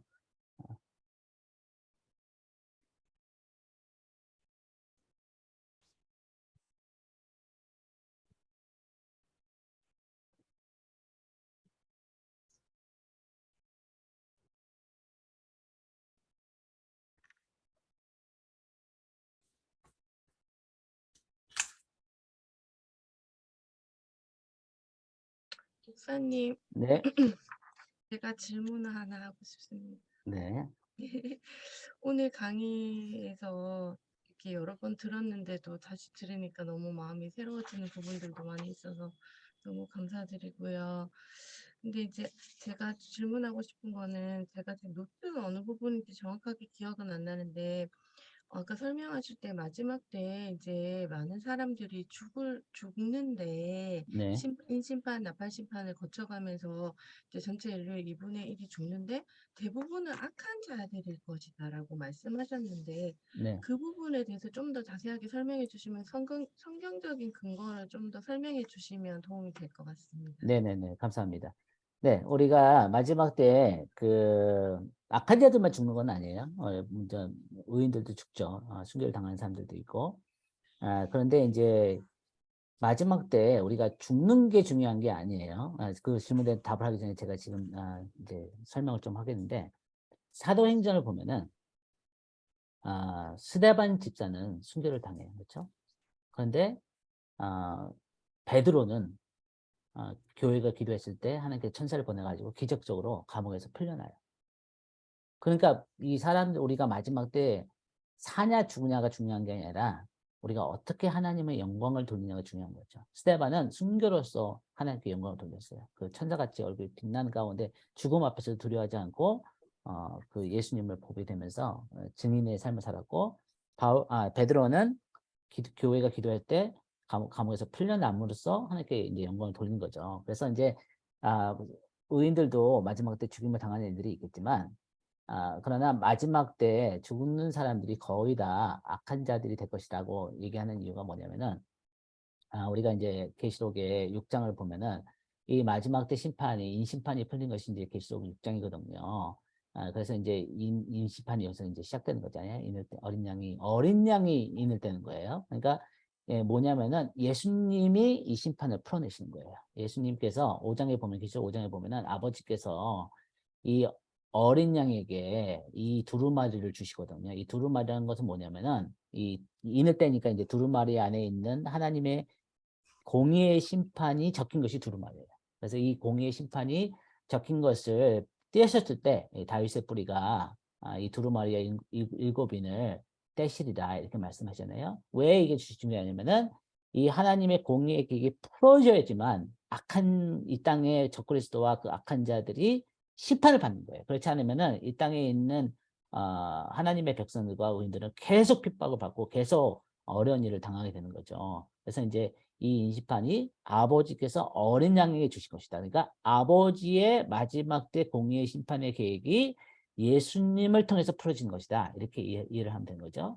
그래서 6장에 보니까 이 인심판이 풀어지는데 어린 양이 이 인을 떼시면서 인심판이 풀어지니까 이때 땅의 임금들과 왕족들과 장군들과 부자들과 강한 자들과 종과 자연들 뭐냐면 이 땅에 있는 모든 사람들이라는 거죠. 굴과 산들의 바위 틈에 숨어서 말하되 우리에 떨어져 보좌에 앉으신 이의 얼굴에서와 그 어린 양의 뭐죠? 진노에서 우리를 가리라. 그러니까 이 마지막 때 인심판과 나팔심판은 하나님의 백성들을 향해서 풀어지는 것이 아니라 이 적그리스도와 그 악한 자들을 향해서 푸시는 하나님의 공의의 심판을 예수님이 풀어나가신다는 거죠. 그래서 이것을 우리가 쉽게 이해하면은 출애굽기 때 그 하나님께서 10가지 재앙을 내리셔서 바로와 그 바로를 따르는 악한 자들을 심판하시잖아요. 그 이스라엘 백성들을 향한 심판이 아니었어요. 그래서 우리가 교회 성도들이 마지막 때에 대해서 공부하는 것을 두려워하는 거 이렇게 좀 꺼리는 이유 중 하나가 뭐냐면 너무 무섭거든요. 너무나 많은 사람들이 죽고 너무나 많은 무서운 심판들이 일어나니까 너무 싫다는 거죠. 힘들다는 거죠. 그런데 우리가 계시록을 공부하면은 이 아까도 말씀드렸지만 이 마지막 때 심판은 하나님의 공의의 심판을 예수님이 교회의 기도와 함께 이 땅에 풀어나가신 거기 때문에 하나님의 백성들을 향한 심판이 아니라 악한 자들을 향한 그리고 적그리스도 그를 따르는 자들을 향한 하나님의 공의의 심판이라는 거죠. 네, 질문 감사합니다. 지금 좀 이렇게 너무 수지 있는 질문들만 나와가지고 다른 분들이 질문을 엄두를 못 내는 것 같아요. 그러니까 다른 분들이 좀 쉬운 질문들 좀 해주세요. 그래야지 여기 원래 입문자이 지금 그 과정인데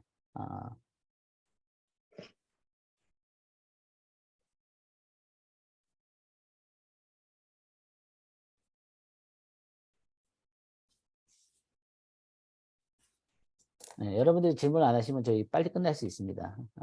그러니까 처음이라서 잘 모르시기 때문에 질문이 없을 수도 있어요. 네, 충분히 이해하고요. 이제 우리가 이제 두 번째, 세 번째 강의하면 점점 더 질문이 많을 수 있습니다.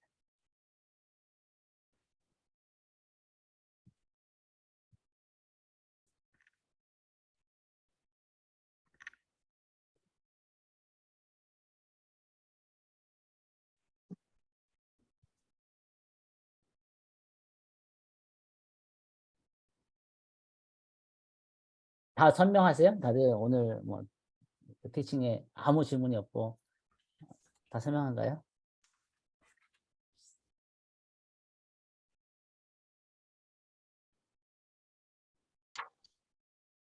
네, 제가 조금만 더 기다리고 질문이 없으면은 기도하고 마치죠.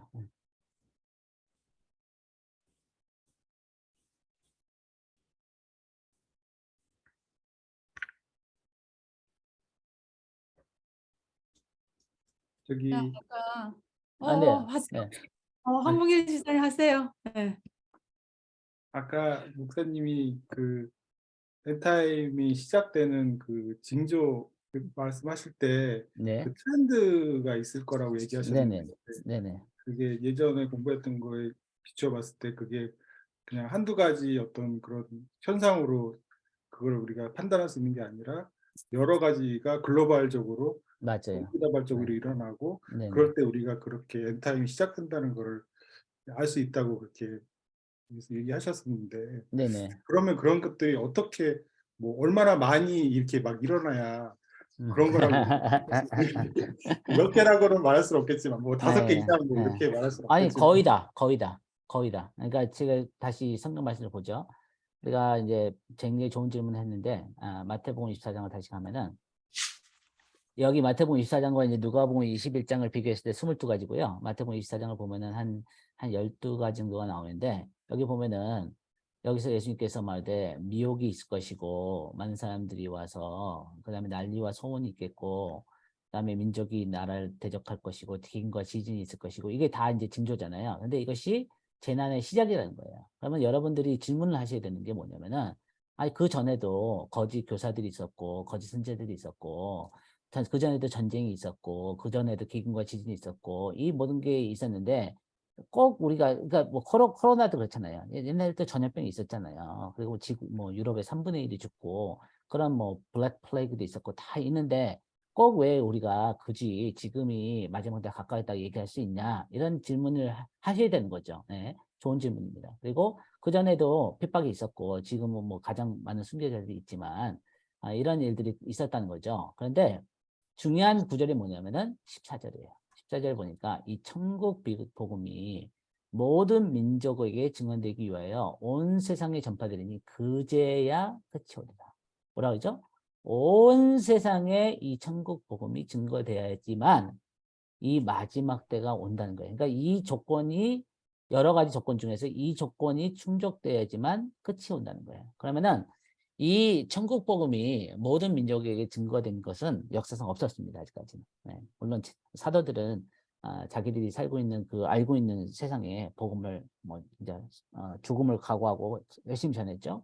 근데 우리가 아는 이 지구에 지금 여러분들이 이제 그 콜투월이라는 단체를 가보세요. CALL 그다음에 번호 2번 그다음에 ALL 콜투월.org 거기 가면은 그 세계에서 가장 큰 선교 단체들 열 몇 개의 단체들이 모여가지고 이 마태복음 24장 14절 말씀을 성취하기 위해서 우리가 아직까지는 그냥 계속 열심히 주먹구구식으로 선교사 열심히 파송하면 언젠가 끝이 오겠다고 생각했는데 이 모든 민족에게 복음이 증가되기 위해서는 어떻게 되냐 해서 교회가 세워져야 되고 성경이 번역돼야 되고 그곳에 선교사들이 파송이 된다 해서 그것을 체계적으로 하는 단체가 콜투올이에요. 그래서 이제 남침내나 어떤 그 CCC나 YM이나 뭐 여러 단체들이 이제 다 열 몇 개 단체들이 이제 힘을 합쳐서 하는데 이분들이 얘기하는 게 뭐냐면은 이 마태복음 24장 14절이 지금 우리가 살고 있는 시대에 성취될 가능성이 굉장히 높다는 거예요.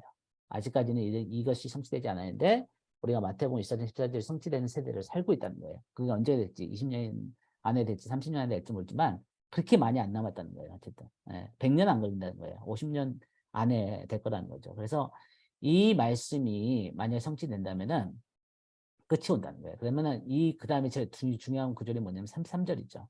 32절에 보니까 무화과 나무의 비유를 배우라. 그 가지가 연해지고 잎사귀를 내면 가지가 연해지고 잎사귀를 내면 봄이죠. 그 다음에 봄이 됐으니까 그 다음 계절이 여름이라는 거예요. 그래서 이제 이스라엘 사람들의 그 전통에 의하면은 메시아가 여름에 피크 때 가장 뜨거울 때 가장 그때 이제 메시아가 오신다는 그런 전통이 있는데 어쨌든 33절 중요해요. 이와 같이 너희도 이 모든 일을 보거든 인자가 가까이 그 문 앞에 이른 줄 알라. 여기서 중요한 단어는 뭐냐면 이 모든 일이에요. 그러니까 주님께서 이 마태복음 24장 4절에서부터 미혹을 받지 말라고 말씀하신 것부터 31절까지 말씀하신 것이 성취된 것을 보면은 모든 것이 이 모든 일을 보거든 인자가 가까이 문 앞에 이른 줄 알라는 거예요. 그때 예수님 오신다는 것이 아니라 아주 가까웠다는 거죠. 예수님 오신 것이. 그래서 마태복음 24장 14절이 이루어진다고 예수님이 그때 오시는 게 아니에요. 그러나 마태복음 24장 예수님이 재림하시기 전에 반드시 성취되어야 되는 것 중에 하나가 마태복음 24장 14절이라는 거죠. 그래서 이 모든이라는 것은 이 4절부터 31절까지 나오는 한 12가지 이 모든 징조가 세 가지 조건이 충족돼야 돼요. 뭐냐면은 전 세계적으로 이루어져야 돼요. 전 세계적으로. 그 전에도 전염병이 있었어요. 코로나 같은. 그러나 전 세계적으로 모든 사람에게 임한 전염병은 없었어요. 역사상. 그래서 이 코비드-19을 코비드-19를 굉장히 좀 다르게 보는 거죠. 우리가 성경적인 엔타임 관점에서는. 왜냐하면은 모든 전 세계에 있는 사람에게 임하는 것은 없었거든요. 그래서 그 2차 대전등도 거의 뭐 아시아와 유럽과 뭐 미국까지 포함됐지만 모든 사람들에게 전쟁이 임하는 거예요. 그러나 전 세계에 있는 사람에게 전쟁이 임하는 때가 온다는 거죠. 그 다음에 전 세계적이어야 되고 하나는 동시다발적이어야 돼요. 이것이 여기서 조금 저기서 조금 해라 동시다발적이에요. 그렇다고 100% 모든 세계가 전쟁에 휩쓸리고 모든 전염병에 휩쓸린다는 게 아니라 거의 모든 세계에 이 전 세계적으로 동시다발적으로 그 다음에 중요한 거 세 번째 조건은 뭐냐면은 공개적이어야 된다는 거예요. 아까 제가 강조했지만 이것이 어떤 소수의 사람들에게 임하는 일이 아니에요. 지구상에 있는 모든 사람들에게 임할 일이기 때문에 왜냐하면은 하나님께서 모든 사람에게 이 천국 복음을 증거하는 이유 중에 하나가 뭐냐면은 하나님은 공의의 하나님이시기 때문에 심판을 하시기 전에 반드시 경고를 하세요. 반드시 경고를 하세요. 그래서 하나님 메신저를 세우시고 경고를 하시는 거예요. 그러니까 이 천국 복음이 전파된다 해서 모든 사람이 예수를 믿지 않아요. 믿으면 좋겠지만 모든 사람이 예수를 믿지 않아요. 그러나 하나님께서 이 땅의 공의의 심판을 전 세계적으로 푸시기 전에 이 하나님의 나라에 대한 하나님이 누구신가에 대해서 들을 수 있는 기능을 주셔요. 그래서 이런 증거를 해야 돼요. 천국 복음을. 네. 어떻게 질문에 답이 됐나요? 황재선님 마이크. 네. 네, 감사합니다. 네, 감사합니다. 네. 선교사님, 네, 예, 김영주 장로입니다. 네, 안녕하세요, 성모님. 예, 제가 거기에 이어서 제가 한 가지 더 질문을 네네. 드리려고요. 네, 저 34장에, 34절에 내가 진실로 진실로 너에게 이르노니 이 세대가 지나가기 전에, 네네. 예, 이 일이 다 일어나리라 이렇게 말씀하셨거든요. 그렇죠, 그렇죠. 이 세대는 어떻게 지금 무화과나무 비유해서 이 세대, 이스라엘에 대해서 이 세대를 이야기하는 거죠. 네네. 그러니까 여기서 얘기하는 세대는 예수님의 제자들의 세대가 아니라 예, 예수님이 재림하시는 마지막 세대예요. 그러니까 마지막 시대. 네, 네.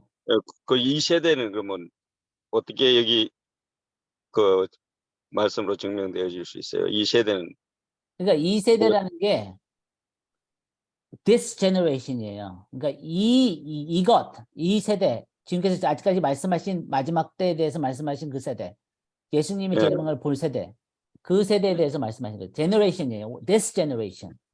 예, 예. 그러니까 두 번째 세대라는 얘기가 아니라 이 세대라는 거예요. 주님께서 말씀하신 그 세대를 말씀하신 거죠.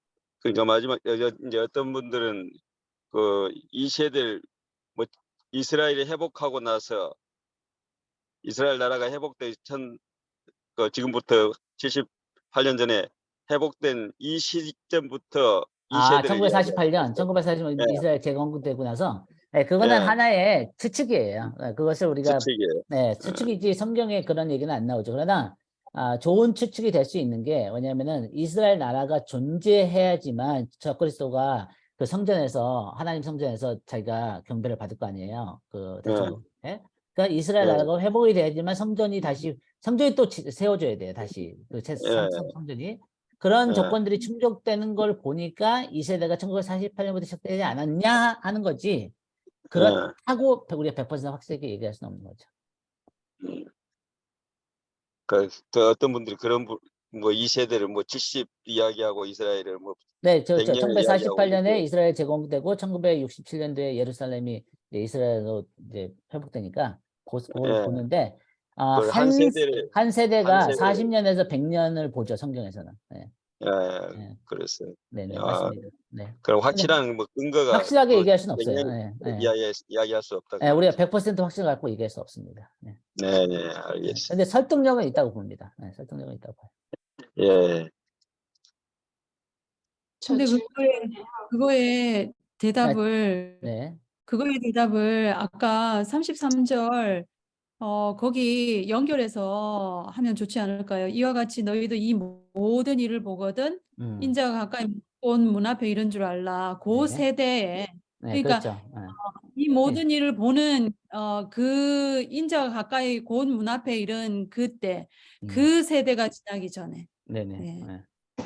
우리 아까 현정님 네, 예, 말씀하세요. 네. 안녕하세요. 저는 뉴욕에 사는 이현정이라고 하는데요. 네. 제 질문은 모든 사람들이 천국 복음을 들을 수 있는 기회가 하나님은 네. 공의로우시기 때문에 있다고 하는데 저희들이 봤을 때 이렇게 불가피하게 아기 때 죽는 아이들도 있고 그렇죠. 엄마 뱃속에서 죽는 아이들도 있고 그런 경우를 되게 많이 보게 되거든요. 근데 네네. 그들에게도 복음을 들을 수 있는 예수님을 영접할 수 있는 그러니까 구원을 받을 수 있는 기회는 언제 찾아오는지 궁금합니다. 너무 어려운 질문 하셨어요. 그거는 답을 몰라요. 왜냐면은 이제 이순신 장군이 구원받았냐 안 받았냐, 그도 복음을 들었냐 안 들었냐 그런 질문하고 이제 비슷한 측면인데, 여러 가지 설은 있는데 우리가 확실하게 성경에서 어떻게 말씀하는 게 없기 때문에 답을 어떻게 할 수 없어요. 그러니까 어떤 목사님들은 제가 그렇게 믿는 게 아니라 어떤 목사님들은 만약에 예를 들어서 한 2살 정도 전까지는 어떤 자기의 어떤 뭐랄까요, 의지와 생각과 어떤 그 죄를 질 수 있는 그런 그게 없기 때문에 그 전에 죽는 애들은 천국 가지 않냐. 그래도 모든 사람들이 죄로 태어나는데 어떻게 천국을 가냐. 구원받지 않은 사람들이 이런 논쟁들이 있는데 제 결론은 너무 어려운 질문이다. 하나님만 아신다. 저희가 어떻게 네. 확실하게 답을 할 수 있는 것이 아닌 것 같아서. 예. 근데 아까 이제 제가 얘기한 그 마태복음 14절 말씀에 이 천국 복음이 온 세상에 전파된 후에야 그제야 끝이 오리라는 말씀은 우리가 그건 알죠. 하나님 공의 하나님이고 하나님 선하신 하나님이고, 그렇기 때문에 모든 사람에게 이제 복음을 들을 수 있는 기회를 주시지만 그 모든 사람이라는 것이 모든 사람을 포함하느냐 아니면 그냥 그 많은 사람들, 거의 모든 사람들을 포함하냐, 그거에 대해서는 우리가 좀 더 성경을 찾아봐야 될 것 같아요. 왜냐면은 성경에서 모든 사람이라고 표현한 부분들이 몇 가지가 있거든요. 근데 그걸 보면은 예를 들어서 이 예수님의 제가 구절이 지금 생각나는데 예수님을 통해서 모든 사람이 그 복음을 통해서 구원을 받는다 이렇게 말씀하는 구절이 있어요. 근데 모든 사람이 구원을 받지 않잖아요. 예수님을 믿는 사람들만 구원을 받잖아요. 그러니까 그런 구절들을 갖다 성경을 비교해서 보면은 정확한 의미를 알 수 있는데, 어쨌든 좋은 질문이신데 제가 답을 잘 못하겠습니다. 네. 제가 짧게 더 질문 하나 드려도 되나요? 네네, 혹시 그럼요. 그런 사람들이 천년왕국에 들어가서 복음을 들을 수 있는 기회가 오나요? 아니면은 천년왕국은 예수님을 영접하고 구원받은 사람만 가나요? 저는 그게 좀 네네. 예. 제가 이해하기로는 천년왕국에 들어간 사람, 구원받은 사람들만 들어가요. 네. 그러나 천년왕국에서도 구원을 받는 사람들이 있어요. 왜냐면은 부활의 몸을 갖지 않는 사람들이 천년왕국에 들어가서 아기를 낳거든요. 부활의 체를 입은 사람들은 결혼도 하지 않고 아기를 낳지 않지만 육체의 몸을 가지고, 그러니까 예수님이 재림하기 전에는 예수님을 안 믿었지만 예수님이 재림하고 나서 예수님을 믿기 때문에 천년왕국에 들어가는 사람들이 있어서 죽는 사람들도 있거든요. 천년왕국 때. 그러니까 아기를 낳는 사람들도 있기 때문에 그 아기들이 구원을 받아야 되잖아요. 천년왕국에서 태어난 애들이. 예. 근데 이제 그 전에 복음을 듣지 못한 사람들이, 또 그런 구절도 있잖아요. 유다성가 어디에 보면은 예수님께서 이렇게 그 십자가에 돌아가신 다음에 그 지옥에 가서 복음을 전하셨다 하는 뭐 그런 구절들도 있어요. 근데 너무 어려운 구절들이에요. 그런 거는. 질문 하나 할게요. 네. 아까 굉장히 좋은 말씀해 주셨는데 이 마지막 때에 여러 힘들고 두렵고 그리고 이렇게 마음이 상하는 일과 그리고 이렇게 미혹되는 일이 있는데 그때를 이겨낼 수 있는 힘이 어떤 지식도 아니고 그리고 신학도 아니다. 그것을 이겨낼 수 있는 힘은 주님과의 그 친밀함이다. 주님과의 관계라고 말씀을 해주셨잖아요. 근데 이제 그 친밀함이 그때 바로 일어나는 일은 아니잖아요. 그렇죠. 그래서 오늘을 살아갈 때에 그 친밀함이 굉장히 중요한 거잖아요. 그죠? 네. 그래서 근데 지금 질문을 하는 것이 아니라 답을 하고 있네요. 아니에요. 제 질문이에요. 많은 사람이 정말 질문을 많이 하거든요. 친밀함을 원하는데 이걸 네. 어떻게 할 수 있냐 그렇게 어떻게 얘기하는데 하면 친밀감을 얻을 수 있어요? 아니요, 저는 목사님에게 질문합니다.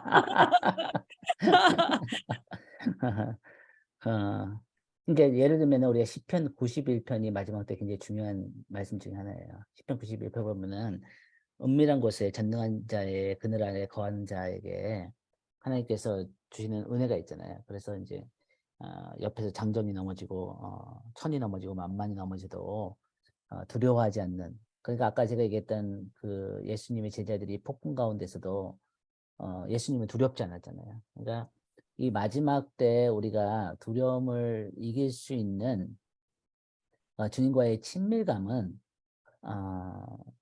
요한복음 15장이에요. 우리가 너무 잘 아는 내가 포도나무고 아버지가 포도나무고 내가 가지고 아버지는 농부고 이제 예수님은 포도나무고 우리는 가지잖아요. 그래서 예수님 뭐라 하냐면은 잠깐 보죠 말씀을 우리 잘 아는 말씀이지만 잠깐만 설명해 드릴게요.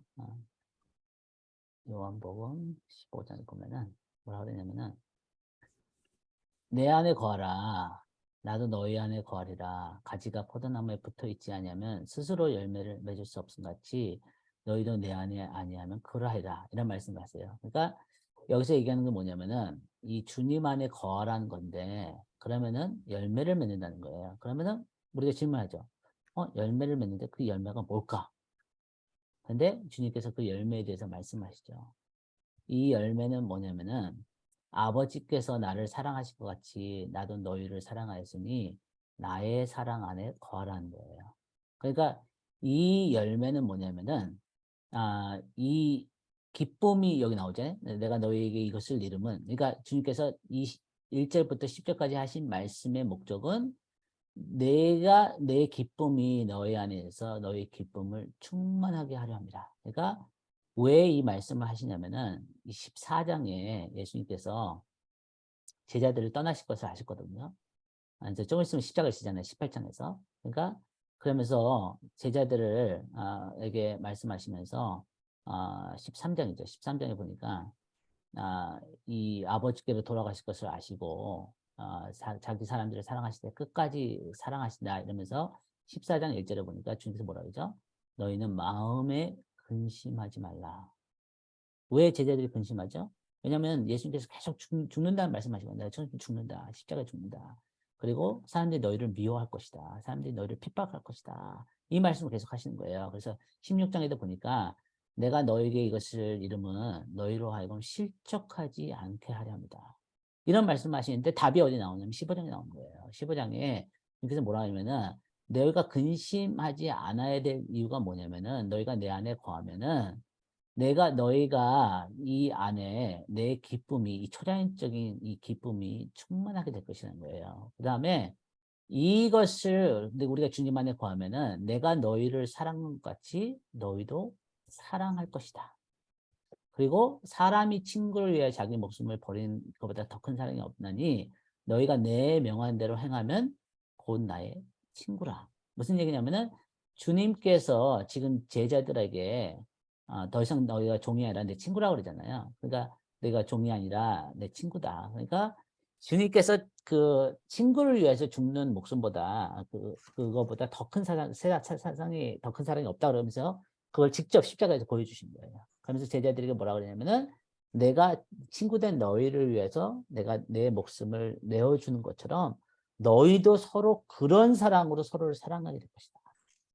그렇기 때문에 너희가 이 내 안에 거하면은 이 초자연적인 기쁨과 그 다음에 이제 16장에 가면은 초자연적인 평강을 내가 너에게 평강을 주느라 세상이 주는 평강이 아니라 세상이 알 수도 없는 그 평강을 너에게 주느라 하면서 근심하지도 말고 실족하지도 말고 염려하지도 말라 이 말씀하시거든요. 그래서 이 요한복음 13장부터 17장은 마지막 때 우리가 주님과의 그 친밀감 가운데 모든 두려움과 실족함을 이길 수 있는 실질적인 가르침이에요. 요한복음 13장부터 17장. 왜냐하면 18장에서 예수님이 십자가에 돌아가시고 제자들에게 가장 큰 시험이 오거든요. 3년 동안 진짜 같이 동고동락하고 모든 것을 다 버리고 따랐던 그 주님이 돌아가시거든요. 물론 3일 후에 부활하실 것이지만 그들은 몰랐거든요. 그래서 그 마지막 때도 우리가 그 비슷한 그런 대환난과 핍박과 그 어려움과 그 미혹함과 그런 것을 이기려면은 주님 앞에 거하는 거예요. 그럼 거하는 것이 뭐냐? 그래서 거하는 것에서 열매가 나는데 그 열매는 기쁨과 평강과 그 사랑이다. 그런데 거하는 건 뭐냐면은 주님과 대화하는 거예요. 그래서 제가 잠깐 간증을 하면은 제가 저희 작년 2021년도에 7월 달에 제가 코로나 걸려가지고 중환자실 갔어요. 근데 맨 처음에는 6일 동안 집에 있었는데 점점 악화돼가지고 이제 폐렴이 걸려가지고 중환자실 가서 6일을 있었어요. 근데 6일을 있었는데 그 상태가 너무 심각해서 의사도 그 ICU에서 가장 많은 산소를 줬고 그다음에 이틀째 됐을 때 그 소셜 워커가 와서 저에게 유언이 있냐고 묻더라고요. 그래서 내가 그렇게 심각하냐, 내가 그렇게 심각하다고. 그래서 진짜 그런데 그 안에서 저를 위해서 많은 사람들이 기도해 줬어요. 여기 이제 아이합도 그렇고 여러 하나님께서 중보기도한 사람들을 막 깨우셔서 기도하게 하셨는데 제가 그렇게 그렇게 반응할 줄 몰랐는데 진짜 말할 수 없는 평강이 하나도 두렵지 않았어요. 전 죽어도 괜찮다고 생각했어요. 주님한테 갈 준비가 됐어요. 그리고 그 중환자실 그 코로나 때문에 그 넓은 방을 제가 혼자 썼는데 외롭지가 않았어요. 그래서 주님이 가까이 오셨어요. 너무 가까이 오셔서 제 평생 그런 경험 처음이었는데 너무나 선명하게 말씀하셨어요. 근데 그때 주님께서 제게 하신 말씀이 뭐냐면은 내 안에 거하라. 나에게 묻고 나에게 질문하고 나에게 대화하고 모든 것을 나눠라. 그래서 저는 그 체험을 하고 나서 그전에는 그렇게 할 거라고 이제 확신을 하고 뭐 이렇게 추측을 했지만 그런 죽음 앞에 섰는데 진짜 하나도 두렵지 않더라고요. 하나도 두렵지 않더라고요. 초자연적인 은혜였어요. 그래서 하나님께서 이렇게 여러 가지 이제 약속의 말씀을 이렇게 주시면서 제가 그 경험을 하고 나서 주님 안에 거하는 주님하고 항상 대화하는 거예요. 작은 것까지도 다 여쭙고 그때는 되게 쉬웠어요. 병원에 있을 때는 진짜 주님께서 친구처럼 부르면 다 대답해 주셨어요. 바로바로. 그래가지고 제가 주님께서 말씀하신 걸 10페이지나 적어놨어요. 아직도 그게 있는데 근데 그 후로는 보통 때같이 이제 희미하게 들려요. 바로바로 대답을 안 하시고 그런데 이제 그 맛을 봤어요. 그 체험을 했어요. 이제 묻고 주님께서 말씀하시고 거하고 순종하고 이렇게 하는 그 관계가 이제 쌓여가야 되는 거죠. 쌓여가고 깊어지고 그러면은 진짜 두렵지 않아요. 진짜 두렵지 않아요.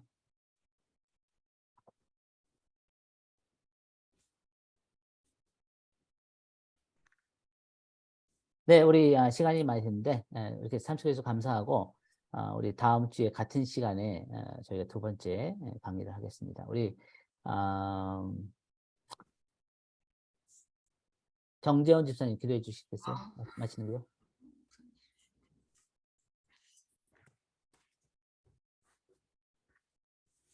주님 감사합니다. 이 귀한 시간을 저희에게 허락하여 주셔서 아버지의 마음을 아시고 주님의 마음을 알게 하신 주님 감사드립니다. 주님 저희들이 항상 깨어 있어서 주님 다시 오시는 그날을 대비하게 하시고 또한 더 알려고 아버지 저의 마음을 다하여서 주님 앞에 나아가게 하여 주시옵소서. 저희들이 이 시간 또한 주님 말씀 앞에 앉았을 때 지혜로 함께해 주시고 저희의 눈을 밝혀주셔서 주님의 말씀을 보게 하시며 주님의 계획하심과 주님의 뜻을 알아가게 하여 주시옵소서. 이 시간 이후로도 정말 말씀 앞에서 주님 앞에 묻고 듣는 그러한 친밀한 가운데 저희들이 거하게 하여 주시옵소서. 다음 시간 저희들 함께 만나는 그 시간까지도 주님 함께하여 주셨고 이 모든 말씀 예수 그리스도 이름으로 기도드렸습니다. 아멘. 아멘. 네, 감사합니다, 네, 여러분. 다음 주에 감사합니다. 뵐게요. 다음 주에 네. 뵙겠습니다. 감사합니다.